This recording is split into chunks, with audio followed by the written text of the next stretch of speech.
Technique easy এডুকেশনের পক্ষ থেকে তোমাদেরকে জানাই অনেক অনেক শুভেচ্ছা এবং অভিনন্দন। প্রিয় শিক্ষার্থী বন্ধুরা, আজকে আমি আলোচনা করব তোমাদের অ্যাসাইনমেন্ট অর্থাৎ এসএসসির ভূগোল ও পরিবেশ বিজ্ঞানের যে অ্যাসাইনমেন্ট সেই সম্পর্কে আজকে আমি আলোচনা করব। তাহলে বন্ধুরা চলো যে আমাদের আজকের অ্যাসাইনমেন্টে কি আছে সেটা আমরা দেখব এবং তারপরে আমরা একটি নমুনা উত্তর তোমাদের জন্য আজকে তৈরি করব, যেটা দিয়ে তোমরা অনেক উপকার পাবে আশা করি। তাহলে দেখো বন্ধুরা, তোমাদের এবারের যে বিষয়টা সেটা হলো ভূগোল ও পরিবেশ বিজ্ঞান। এটা হলো এসএসসির জন্য, তোমরা যারা এসএসসি পরীক্ষা দেবে আসন্ন তাদের জন্য এই ভূগোল ও পরিবেশ বিজ্ঞান আজকের এই অ্যাসাইনমেন্টটা। অর্থাৎ এই অ্যাসাইনমেন্টটা দেওয়া হয়েছিল অষ্টম অধ্যায় থেকে, সেটা হলো মানব বসতির ওপর, অর্থাৎ মানব বসতির বিভিন্ন দিক সম্পর্কে আজকে এই অ্যাসাইনমেন্টে আমি আলোচনা করব। আর অ্যাসাইনমেন্টের মূল শিরোনাম কোনটা দেখো এখানে, সেটা হলো যে কৃষি এলাকার সাথে মানব বসতির বিশ্লেষণমূলক প্রতিবেদন। অর্থাৎ যেখানে কৃষি এলাকা আছে সেখানে যে বিভিন্ন ধরনের মানব বসতি গড়ে ওঠে সেটা আমরা আজকে প্রতিবেদন হিসাবে এটাকে ব্যাখ্যা করব। তারপর দেখো শিখন ফল ও বিষয়বস্তুর মধ্যে থাকবে হলো দেখো যে বসতি স্থাপনের নিয়মসমূহ ব্যাখ্যা করতে পারবে, অর্থাৎ কোন কোন নিয়মক কাজ করে বিভিন্ন বসতি স্থাপনের জন্য সেগুলো।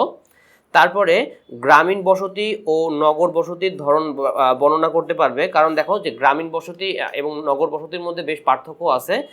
সেই সব পার্থক্য কি এবং সেই বিষয়টা কি সে সম্পর্কে আজকে আমি অ্যাসাইনমেন্টে আলোচনা করব। তারপর দেখো যে গ্রামীণ বসতির ধরন ও বিন্যাস বর্ণনা করতে পারবে, অর্থাৎ কোনটা ধরন মানে কি ধরনের এগুলো এবং এটার বিন্যাস পদ্ধতি কেমন হয় সেগুলো সম্পর্কে আমি আলোচনা করতে পারবো। তারপরে দেখো এখানে যে নির্দেশনাগুলো আছে, নির্দেশনাগুলো তোমাদের হলো সংকেত, ধাপ বা পরিধি যেগুলো মেনটেন করতে হবে সেগুলো দেখবে যে কৃষি এলাকার বসতি স্থাপনের নিয়মকের বর্ণনা দিবে। তারপরে গ্রামীণ বসতি ও নগর বসতির ধরন বর্ণনা করতে পারবে। তারপরে কৃষি এলাকার বসতির নাম উল্লেখ করে এই বসতির ধরন ও বিন্যাস বর্ণনা করতে পারবে। অর্থাৎ আমরা এই অ্যাসাইনমেন্টগুলোতে এই সবগুলো নিয়ে আশা করি আলোচনা করব। বন্ধুরা, এখন আমরা দেখি যে এই অ্যাসাইনমেন্টটার যে নির্দেশক উপাদান যেগুলো আছে সেগুলোর মধ্যে আছে দেখো যে কৃষি এলাকার বসতি স্থাপনের নিয়মকের বর্ণনা। অর্থাৎ এখানে মূল যে জিনিসটা তোমাকে বর্ণনা করতে হবে তার মধ্যে প্রধান হলো দেখো কৃষি এলাকার বসতি স্থাপনের নিয়মক সমূহের বর্ণনা যথাযথভাবে লিখলে পারে তোমরা একটা ভালো মার্কস ক্যারি করতে পারবে। এরপরে দেখো যে গ্রামীণ বসতি ও নগর বসতির ধরন বর্ণনা করতে হবে এবং এর সাথে দেখো যে এই অংশে যে গ্রামীণ বসতি ও নগর বসতির ধরন যথাযথভাবে বর্ণনা করে লিখলে তোমরা একটা ভালো মার্কস ক্যারি করতে পারবে আশা করি। এবং তারপরে দেখো যে কৃষি এলাকার বসতির নাম উল্লেখ করে এই বসতির ধরন ও বিন্যাস বর্ণনা করতে হবে, যেখানে থাকবে দেখো যে কৃষি এলাকার বসতির নাম উল্লেখ করে এই বসতির ধরন চিহ্নিত করে এর বিন্যাসের বর্ণনা যথাযথভাবে লিখলে পারে তোমরা ফুল মার্কস আশা করি পাবে। তো বন্ধুরা, আমরা এখন তোমাদের জন্য একটি নমুনা উত্তর দেব এবং এই উত্তরটা তোমরা হুবহু কপি করবে না, বরং এই উত্তরটা দেখে তোমরা ধারণা নিয়ে আরও সুন্দর একটি অ্যাসাইনমেন্ট তৈরি করবে। প্রিয় শিক্ষার্থী বন্ধুরা, তোমাদের অ্যাসাইনমেন্ট অনুযায়ী এখন আমরা আলোচনা করব যে তোমাদের কৃষি এলাকার মানব বসতির বিশ্লেষণমূলক একটা প্রতিবেদন আমি এখানে বর্ণনা করব, যেটা তোমাদের অ্যাসাইনমেন্টে যেভাবে বলা হয়েছে। তো দেখো যে বসতি স্থাপনের নিয়মগুলোর মধ্যে থাকবে কোনটা, সেটা প্রথমটা ডিপেন্ডস করে বা নির্ভর করে হলো ভূপ্রকৃতির ওপর। যে বসতি স্থাপনের যে প্রধান যে বিষয়টা সেটা ভূপ্রকৃতির উপর মূলত নির্ভর করে। দেখো সেটা কি ধরনের হতে পারে, দেখো মানব বসতি জনবসতি গড়ে ওঠার পেছনে ভূপ্রকৃতি ব্যাপক প্রভাব বিস্তার করে। হ্যাঁ, দেখো সেটা কিভাবে করে, যে সমতল ভূমিতে কৃষিকাজ সহজে করা যায়, কিন্তু পাহাড়ি এলাকা অসমতল হওয়ায় কৃষিকাজ করাটা তেমন সম্ভব হয় না। দেখো সেখানে কিন্তু হচ্ছে বৃষ্টির পানি জমে থাকতে পারে বা অন্য কোনো সমস্যা হতে পারে। হ্যাঁ, সেজন্য এখানে কৃষিকাজ করাটা সম্ভব হয় না, এটা শুধুমাত্র সমতল ভূমিতে সম্ভব। ফলে দেখো যাতায়াতের সুবিধার জন্য কৃষি জমির নিকটে জনবসতি তৈরি করা হয়। এভাবে যে বাংলাদেশের পার্বত্য চট্টগ্রাম অঞ্চলে বসতির ঘনত্ব সমতল ভূমির তুলনায় অত্যন্ত কম। দেখবে তোমরা যদি জনসংখ্যার স্ট্যাটিস্টিকটা দেখো বা জনসংখ্যার যে স্ট্যাটিস্টিকের সাথে সাথে যে জনসংখ্যার ঘনত্ব যেটা আছে সেখানে দেখবো যে বাংলাদেশের যে পার্বত্য 3 জেলা আছে অর্থাৎ রাঙামাটি, চট্টগ্রাম, পার্বত্য চট্টগ্রাম এবং বান্দরবান, এখানে কিন্তু মানব বসতি কিন্তু অত্যন্ত কম। কিন্তু ঢাকার মতো এলাকাতে বা রাজশাহী বা যেগুলো শহর এলাকা যেখানে সমতল ভূমি সেখানে মানব বসতি অনেক অনেক বেশি। তারপর দেখো বন্ধুরা যে পানীয় জলের সহজলভ্যতা। দেখো জীবন ধারণের জন্য মানুষের প্রথম ও প্রধান চাহিদা হলো বিশুদ্ধ পানি। এই বিশুদ্ধ পানি হচ্ছে প্রধান চাহিদা, কারণ আমরা জানি যে পানি ছাড়া মানুষ কখনো বেঁচে থাকতে পারে না। এজন্যই নির্দিষ্ট জলপ্রাপ্যতার স্থানে মানুষ বসতি গড়ে তোলে। মরুময় এবং উপমরুময় অঞ্চলে ঝর্ণা অথবা প্রাকৃতিক কূপের চারিদিকে মানুষ সংঘবদ্ধ হয়ে বসতি গড়ে তোলে, কারণ সেখানে পানি পাওয়াটা সুবিধা হয়, পানির জন্য এখানে অনেক দূরে যেতে হয় না। দেখো, পানীয় জলের প্রাপ্যতার উপর নির্ভর করে গড়ে ওঠা এই সমস্ত বসতিকে আর্দ্র অঞ্চলের বসতি বলা হয়। এরপরে যে আমরা মানব বসতি স্থাপনের যে তৃতীয় গুরুত্বপূর্ণ নিয়মক যেটা, সেটা হলো দেখো মাটির উপর কিন্তু মানব বসতি যে অনেকাংশ নির্ভর করে। তারপরে দেখো যে মাটির উর্বরা শক্তির ওপর নির্ভর করে বসতি স্থাপন করা হয়। উর্বর মাটিতে পুঞ্জীভূত জনবসতি গড়ে ওঠে, কিন্তু অনুর্বর মাটিতে বিক্ষিপ্ত জনবসতি গড়ে ওঠে। বন্ধুরা, এই পুঞ্জীভূত জনবসতি কি, যেটা অনেক লোক বা অনেক পরিবার একত্রিত হয়ে যেখানে বসবাস করে, সেটা হলো পুঞ্জীভূত বসতি। আর যেটা বিক্ষিপ্ত, অর্থাৎ যেখানে একটা, দুইটা বা তিনটা পরিবার একসাথে বসবাস করে এবং দূরে দূরে আরও পরিবারগুলো বসবাস করে, সেগুলো বিক্ষিপ্ত জনবসতি। মাটির প্রভাবে জার্মানি, পোল্যান্ড, নরওয়ে, সুইডেন প্রভৃতি দেশে বিক্ষিপ্ত জনবসতি গড়ে উঠেছে। বন্ধুরা, এখন আমরা আলোচনা করব যে বসতি স্থাপনের যে তৃতীয় নিয়মক, সেটা হলো প্রতিরক্ষা, যেটা একটা ইম্পর্টেন্ট নিয়মক। দেখো, প্রাচীনকালে প্রতিরক্ষার সুবিধার জন্যই মানুষ পুঞ্জীভূত বসতি স্থাপন করে, অর্থাৎ সকলে একসাথে মিলেমিশে বসবাস করত। বহিরাগত শত্রুর আক্রমণ বা বন্যপ্রাণীর হাত থেকে রক্ষা পাওয়ার জন্য মানুষ প্রাচীনকাল থেকেই একত্রে বসবাস করে, কারণ প্রাচীনকালে আত্মরক্ষার জন্য আধুনিক অস্ত্রের প্রচলন ছিল না। কিন্তু এখনো দেখো যে মানব বসতি গড়ে ওঠে মূলত আত্মরক্ষার জন্যই এবং সকলে একসাথে মিলেমিশে বসবাস করে। তারপর দেখো, পশুচারণের একটা গুরুত্বপূর্ণ নিয়মক। দেখো এখানে যে পশুচারণ এলাকায় সাধারণত ছড়ানো বসতি দেখা যায়, অর্থাৎ কি এখানে মানুষজন একসাথে বসবাস করে না, অনেক দূরে দূরে বসবাস করে। দেখো, পশুচারণের জন্য বড় বড় এলাকার দরকার হয়, ফলে নিজেদের সুবিধার জন্য তারা বিক্ষিপ্তভাবে বসতি স্থাপন করে। বন্ধুরা, এখন আমরা ষষ্ঠ এবং সর্বশেষ যে নিয়মক, সেটা হলো যোগাযোগ। সেই যোগাযোগ সম্পর্কে আমরা জানবো। দেখো, প্রাচীনকাল থেকে যাতায়াত ব্যবস্থার ওপর ভিত্তি করে বসতি গড়ে উঠেছে, যেমন নদী তীরবর্তী স্থানে নৌ চলাচলের এবং সমতল ভূমিতে যাতায়াতের সুবিধা থাকায় এরূপ স্থানগুলোতে পুঞ্জীভূত বসতি গড়ে উঠেছে। তোমরা যদি দেখো যে বাংলাদেশের দিকে তাকাও, যে বাংলাদেশের যে বিভাগীয় বেশিরভাগ শহর আছে, সেগুলো কিন্তু মূলত নদীকে কেন্দ্র করে গড়ে উঠেছে, এবং কারণ কেন, এখানে যাতায়াতের বিশেষ সুবিধা ছিল।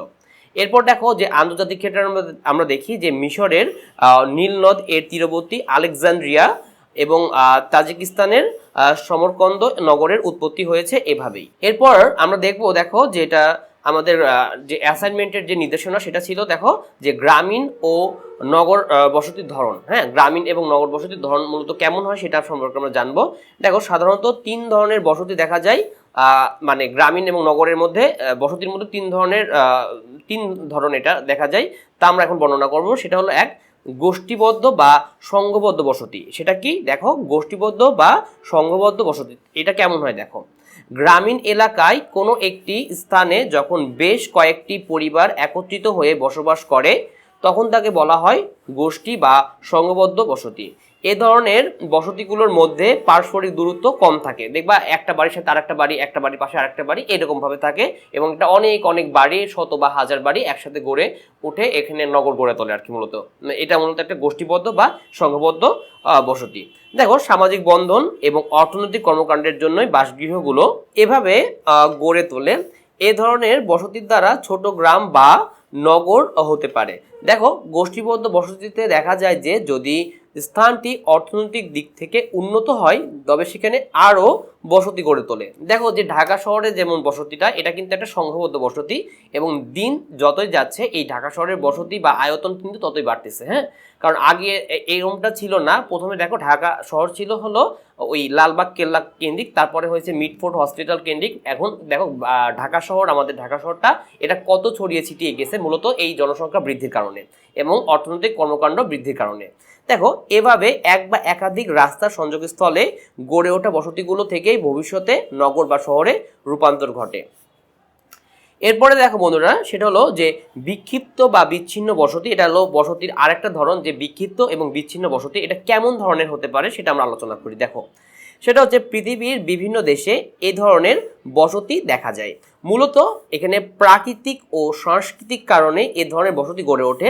বিক্ষিপ্ত ও বিচ্ছিন্ন বসতি হলো সেই ধরনের বসতি যেখানে একটি পরিবার অন্য পরিবার হতে বহু দূরে অবস্থান করে অতি ক্ষুদ্র ক্ষুদ্র বসতিতে একত্রে 1 থেকে 3টি পরিবার এরূপ বসবাস করে, তবে এদের মধ্যে থাকা দূরত্বের জন্যই এদের বিচ্ছিন্ন বসতি বলা হয়। এরপরে দেখো এটার একটা উদাহরণ আমরা দেখতে পারি, সেটা দেখো হিমালয়ের বন্ধুর অঞ্চলের, বন্ধুর অঞ্চল বলতে কি বুঝি, যেখানে অঞ্চলটা খুবই কঠিন টাইপের, মানে সমতল না আর কি। বিক্ষিপ্ত বসতিতে যারা বসবাস করে তাদের এক এলাকা বা উপত্যকার অধিবাসীদের সাথে অন্য উপত্যকার অধিবাসীদের কখনোই দেখা হয় না, অর্থাৎ তারা ওইটুকের মধ্যেই থাকে, মানে ওই উপত্যকাগুলোর মধ্যেই পরিবারগুলো বা লোকজনগুলো থাকে। দেখো এ ধরনের বসতি 3 ধরনের হয়, সেটা কি দেখো আমরা সংক্ষেপে জানবো। সেটা যে অতি ক্ষুদ্র পরিবার নিয়ে বসতি গড়ে ওঠে, এই ধরনের পরিবারগুলো থাকে অতি ক্ষুদ্র। তারপর দেখো এসব বসতির অধিবাসীরা সামাজিক ও অর্থনৈতিক যোগাযোগের ক্ষেত্রে পরস্পর বিচ্ছিন্ন, অর্থাৎ তারা মানে অর্থনৈতিক কাজ করে নিজেদের মতো করে এবং সামাজিক কাজ করে এরা নিজেদের মতো করে। তারপরে দেখো যে বিক্ষিপ্ত বসতিতে প্রতিটি বসতি নির্দিষ্ট বা অনির্দিষ্ট দূরত্ব বজায় রাখে, অর্থাৎ দেখো যে একটা এলাকার মধ্যে যে বসতিটা আছে সেটা কিন্তু কেমন হয়, একটা নির্দিষ্ট দূরত্বে হয়, এবং অন্য এলাকায় যে বসতিটা আছে সেটা একটা নির্দিষ্ট দূরত্ব হতে পারে বা অনির্দিষ্ট দূরত্ব হতে পারে। সাধারণত কানাডা যুক্তরাষ্ট্রের খামারবাড়িতে এ ধরনের বসতি দেখা যায়। বিক্ষিপ্ত বসতি এমন ভূপ্রাকৃতিক অঞ্চলে গড়ে ওঠে যেখানে কৃষিকাজের জন্য সমতল ভূমি পাওয়া যায় না, অর্থাৎ দেখো এখানে পাহাড়ি এলাকায় কিন্তু সমতল ভূমি পাওয়া যায় না। এরপরে আমরা দেখবো হলো রৈখিক বসতি, অর্থাৎ 3 নম্বরে যেটা রৈখিক বসতি কোনটা, দেখো গ্রামীণ এলাকার নদী তীরে, রাস্তার কিনারা অথবা নদীর প্রাকৃতিক বাঁধের পাশে কতগুলো বাড়ি একই সরলরেখায় গড়ে ওঠে, এই সকল বাড়িকে বলা হয় বা বাড়িগুলোকে বলা হয় রৈখিক বসতি। দেখো মূলত প্রাকৃতিক ও সামাজিক কারণে এ ধরনের বসতি গড়ে ওঠে। বন্যামুক্ত সকল উচ্চভূমিতে এ ধরনের বসতি গড়ে তোলা হয় এখানে মূলত নিজেদের সুবিধার জন্য। দেখো এখানে রৈখিক বসতিতে গড়ে ওঠা পুঞ্জীভূত ঘরবাড়িগুলোর মধ্যে কিছুটা ব্যবধান থাকে, এটা আমরা দেখলাম যে কিছুটা ব্যবধান এদের মধ্যে থেকে থাকে। সাধারণত 6 ধরনের নগর বসতি দেখা যায়, আমরা নগর বসতিতে 6 রকম সেটা আমরা দেখব। দেখো 1 নম্বর হলো সামরিক ক্রিয়াকলাপ ভিত্তিক নগর, সেটা কেমন হতে পারে, যে কোনো দেশের প্রতিরক্ষার জন্য গঠিত সামরিক ও নৌঘাটির দুর্গসমূহকে ঘিরে নগর সভ্যতার বিকাশ ঘটে, যেমন ফ্রান্সের লা হাভাই, তারপর ভারতের আগ্রা, গোয়ালিয়র, স্পেনের জিব্রাল্টার এরূপ নগরের উদাহরণ। যেসব নগরের শেষে বার্গ আছে, অর্থাৎ এডিনবার্গ, গিনেসবার্গ, এগুলো কিন্তু একটা সামরিক শহর বা সামরিক ক্রিয়াকলাপ ভিত্তিক শহর হিসেবে পরিচিত। এরপরে দেখো যে প্রশাসনিক নগর কোনগুলো, দেখো শাসন ব্যবস্থার জন্য কোনো দেশের প্রশাসনিক ও রাজনৈতিক কর্মকাণ্ডের জন্য যে মূল কেন্দ্র গঠন করা হয় সেখানে কেন্দ্রীয় শহর গড়ে ওঠে, ওই শহরকে ঘিরে রাজধানী বা নগর সভ্যতারও গড়ে ওঠে, যেমন বাংলাদেশের রাজধানী ঢাকা, এটা প্রশাসনিক নগর। দেখো ঢাকা থেকে কিন্তু সকল প্রশাসনিক কার্যক্রম পরিচালিত হয় এবং এই জন্য এখানে শহরটা গড়ে উঠছে। এবার দেখো যে 3 নম্বর যে নিয়মক, দুঃখিত 3 নম্বর যে ধরন, সেটা কি, যে খনি নির্ভর শিল্পভিত্তিক নগর। দেখো শিল্পের বিকাশ ও উৎপত্তির ওপর নির্ভর করে এমন শহর গড়ে উঠতে পারে। দেখো শিল্প কার্য দ্বারা নতুন শহর গঠিত হয়। দেখো উদাহরণস্বরূপ বলা যায় শিল্পে শক্তি হিসেবে কয়লার ব্যবহার বেড়ে যাওয়ায় যেসব স্থানে কয়লার উত্তোলন করা হতো এমন স্থানকে ঘিরে পৃথিবীর অনেক স্থানে বিখ্যাত নগর গড়ে উঠেছে। দেখো সেগুলোর মধ্যে কি আছে, যে ভারতের রানীগঞ্জ তার একটি উদাহরণ, তারপরে যুক্তরাষ্ট্রের পেনসিলভেনিয়া একটা উদাহরণ, এমন সব নগরের উদাহরণ। 4 নম্বরে আমরা কি দেখতেছি, দেখো যে সাংস্কৃতিক ক্রিয়াকলাপ ভিত্তিক নগর। দেখো সাংস্কৃতিক ক্রিয়াকলাপ, ঐতিহ্য, কৃষ্টি ও প্রথাভিত্তিক শহর গড়ে উঠতে পারে, যেমন ভারতের মুম্বাই, আমেরিকার হলিউড, তারপরে চলচ্চিত্রের জন্য বিখ্যাত। আবার চিত্রকলার ভিত্তিতে নগর গড়ে ওঠে, যেমন দেখো ফ্রান্সের রাজধানী প্যারিস এমন একটা নগরের উদাহরণ। আবার ধর্ম ও শিক্ষার প্রতিষ্ঠানের উপর ভিত্তি করেও নগর গড়ে ওঠে, সেগুলো কি, দেখো সৌদি আরবের মক্কা মদিনা, ব্রিটেনের অক্সফোর্ড ও ক্যামব্রিজ, এইসব নগরের উদাহরণ। এরপর দেখো যে আরেকটা সেটা হলো দেখো যে বাণিজ্য ভিত্তিক শহর কোনগুলো। দেখো প্রাচীনকালে বিনিময় প্রথার দ্বারা মানুষ তাদের নানাবিধ উপাদান সংগ্রহ করত, এই পদ্ধতি থেকেই পরবর্তীকালে বাজার ধারণার সূচনা হয়। মহাদেশীয় স্থলপথকে প্রাচীনকালে সিরিয়ার দামেস্কো ও আলেপ্পো, মিশরের আলেকজান্দ্রিয়ায় নগর গড়ে ওঠে। বন্ধুরা আমরা 6 নম্বরে দেখবো, সেটা লাস্ট পয়েন্ট আমাদের, সেটা হলো দেখো স্বাস্থ্য নিবাস ও বিনোদন কেন্দ্র, এই ধরনের একটা শহর আছে কিছু। দেখো যে সকল স্থানে বিনোদন, অবসর যাপন এবং স্বাস্থ্য ও প্রমোদ কেন্দ্র গড়ে ওঠে সেসব স্থানকে ঘিরে শহর গড়ে উঠতে পারে, সেগুলো কি, দেখো যেমন বাংলাদেশের যে কক্সবাজার, তারপরে যুক্তরাষ্ট্রের মিয়ামি, ভারতের গোয়া, ইত্যাদি বিনোদন নির্ভর শহর, এগুলোতে মূলত পর্যটন কেন্দ্রের উপর নির্ভরশীল এই শহরগুলো। এরপর দেখো আমাদের যে অ্যাসাইনমেন্টের যে নির্দেশনা সেটা কি ছিল, কৃষি এলাকায় বসতির নাম উল্লেখ করে তার ধরন ও বিন্যাস আমরা ব্যাখ্যা করব এই অংশে। দেখো কৃষি এলাকায় একটি বসতির নাম হলো বিক্ষিপ্ত বসতি, নিচে বিক্ষিপ্ত বসতির নির্ধারণ ও তার বিন্যাস আলোচনা করা হলো। দেখো বিক্ষিপ্ত বসতি কি, আরেকবার দেখি যে বিক্ষিপ্ত বসতি বলতে এমন একটি বসতিকে বোঝানো হয় যেখানে 2টি বা 3টি ঘরের সমষ্টি, যা একটি বা 2টি পরিবারের 5-7 জনের আবাসস্থল। দেখো বাংলাদেশের প্লাবন সমভূমির প্রায় সব জায়গায় বিক্ষিপ্ত বসতির প্রাধান্য পরিলক্ষিত হয়। এরপর দেখো এইসব বসতির যে বৈশিষ্ট্য সেটা কেমন হতে পারে। দেখো কৃষি জমির মাঝখানে এ বসতি গড়ে ওঠে। এবার দেখবো যে এ ধরনের বসতির 2-4টি বাড়ি থাকতে পারে। এবং দেখো 3 নম্বর, পরিবারের আকার বাড়ার কারণে বিক্ষিপ্ত বসতির সংখ্যা বাড়ছে। এরপর দেখো অবস্থান সম্পর্কে জানবো যে এরকম বিক্ষিপ্ত বসতি আসলে কোন কোন স্থানে বাংলাদেশের আছে। সেটা হলো দেখো রংপুর, দিনাজপুর, রাজশাহী, পাবনা, নোয়াখালী ও বরিশাল, এগুলো সবই মূলত প্লাবনভূমি ছিল অতীতকালে। এসব অঞ্চলে বিক্ষিপ্ত বসতি অধিক বিদ্যমান। আবার পুরাতন ব্রহ্মপুত্র, পদ্মা ও ধলেশ্বরী নদীর প্লাবনভূমি এবং সিলেটের দক্ষিণ পশ্চিম অঞ্চলে এরূপ বসতি দেখা যায়। বন্ধুরা আশা করি তোমরা এই পর্বটি বুঝতে পেরেছো এবং তোমরা অনেক সোর্স আছে যেগুলো ইন্টারনেট আছে, অন্যান্য বই, তোমাদের জিওগ্রাফি আছে, এগুলো দেখে তোমরা আশা করি এই সুন্দর একটি অ্যাসাইনমেন্ট তৈরি করতে পারবে এবং আমাদের এই অ্যাসাইনমেন্টটিও দেখবে যাতে তোমাদের অনেক উপকার হয় এবং দয়া করে তোমরা বাজে মন্তব্য করা থেকে বিরত থাকবে। বন্ধুরা আমি জানিয়ে রাখতে চাই যে তোমাদের উপকারে আমাদের আরও কয়েকটি চ্যানেল আছে, অর্থাৎ technique easy education live, technique easy education creative এবং টেকনিক ইজি এডুকেশন এমসিকিউ। এই চ্যানেলগুলো তোমাদের অনেক ইফেক্টিভ হবে পড়ার ক্ষেত্রে। তাহলে তোমরা ভালো থাকো, সুস্থ থাকো। আশা করি অন্যান্য পর্বে আবার দেখা হবে।